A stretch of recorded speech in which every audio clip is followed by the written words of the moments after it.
Oh, what's up mga kabayan? Aba, may bagong balita, ano? Aba, ito pala si Chavit Singson, mga kabayan, ni ano? Hindi natutuloy, no? Sa pagtakbo bilang senador, mga kabayan. Yan ang sabi ni Yadian, mga kabayan, ha? Hindi na daw siya tutuloy na tumakbo bilang isang senador at mas bibigyan niya ng priority ang kanyang kalusugan, mga kabayan. At ito pa mga kabayan, itong mga kabayan black, no, na si Castro, aba, ay talagang totoong hinihimok mga kabayan ang mga kongresista. Ito namang mga kongresista mga kabayan ay parang ano, parang kumaliwa na mga kabayan, sumala na sa dadaanan mga kabayan ng impeachment complaint.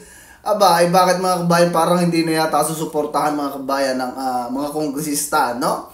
Itong isinusulong na impeachment complaint ng mga kabayan black. Kung napansin niyo mga kabayan ay talagang ano, ito si Castro ay talagang ginigit-git, no, na mapirmahan o masuportahan yung kanilang impeachment complaint. Kita mo yan mga kabayan. At ito pa mga kabayan, may balita, no, na yun daw peaceful rally ng mga Iglesia ni Cristo.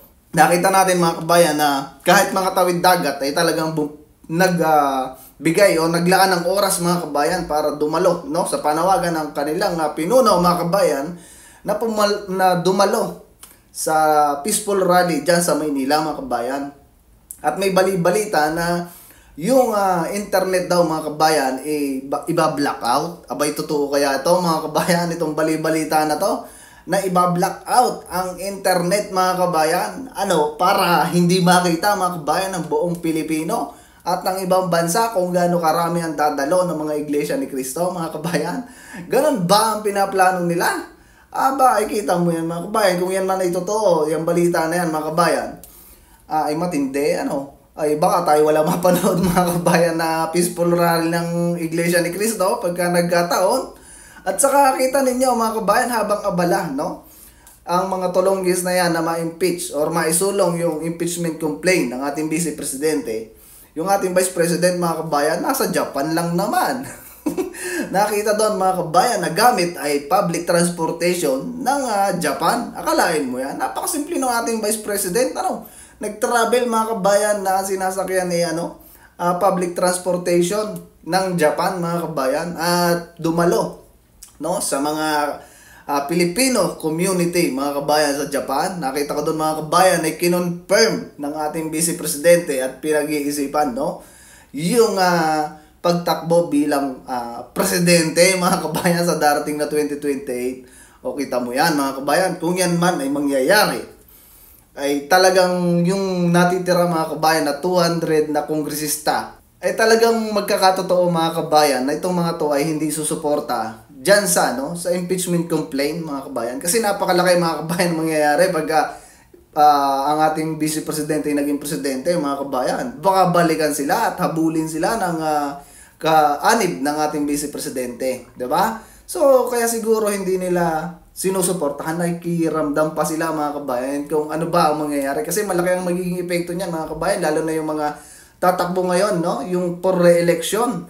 Abay, malaki mga kabayan ang magiging epekto sa kanilang kandidatura niyan mga kabayan kung sila ay susuporta. Kasi nakita nila mga kabayan, no, na ganun pa rin kalakas ang mga Duterte mga kabayan. Nakita nyo naman dito pa lang sa TikTok mga kabayan, sa YouTube, sa Facebook, paano sumuporta yung mga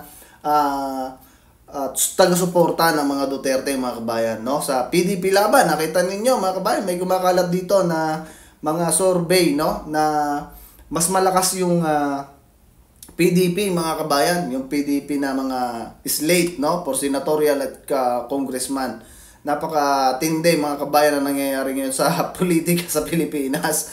At kahit yung mga OFW mga kabayan ay mas malaki pa rin ang tiwala sa mga Duterte. Kaya mag-ingat-ingat ang mga congressman na babalimbing-balimbing mga kabayan. Yung babalay-balentong, kilala na namin kayo. Kaya wag na kayong umasa, maliban na lang kung talaga magkadayaan mga kabayan sa darating na eleksyon. Maaring sila makalusot. Pero sa survey pa lang mga kabayan, nakikita na natin, mapa Facebook, mapa YouTube, mapa TikTok mga kabayan, ay talagang lamang, no, ang mga senatorial slate, no, ng ating dating administrasyon mga kabayan, ng PDP laban. So makikita nyo dyan kung gaano sila kalakas. At binabaligtad lang nila mga kabayan, no, sa mga TV yung resulta. So, alam naman natin mga kabayan, no, nasa ating sarili. Alam natin kung sino yung ating susuportahan. So, ayun mga kabayan, see you sa susunod na video natin. At hanggang dito lang muli. See you soon mga kabayan sa susunod na video. Adios sa inyo mga kabayan. This coming 2028, may posibilidad po bang tumakbo kayo? Ma'am, please! Ma'am, please! Please! Yes, ma'am. Para mapaghandaan namin lahat. We are Maghahanda serious. tayo!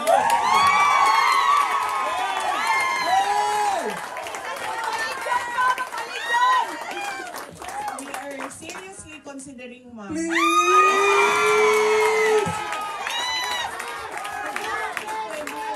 Tuloy-tuloy yung Yes. Mama, awa ka! Hindi siya pwede. Ikaw lang ang pag-asa yan. Asa lang namin! Yes, I really believe that our country will be great, and I really believe. It will be with you! Hey! Please! Mahirap siya ipaintindi sa ating mga kababayan, and mahirap yung kailangan natin gawin kasi you really have to stand firm, especially with government policies para maayos siya. Pero paniwala po, kung magkaisa lang yung mga tao, alam natin kung saan tayo papunta, maggagawa ng ating bayan. Yes, ma'am, isa din yan sa kailangan bantayan ng mga kandidato.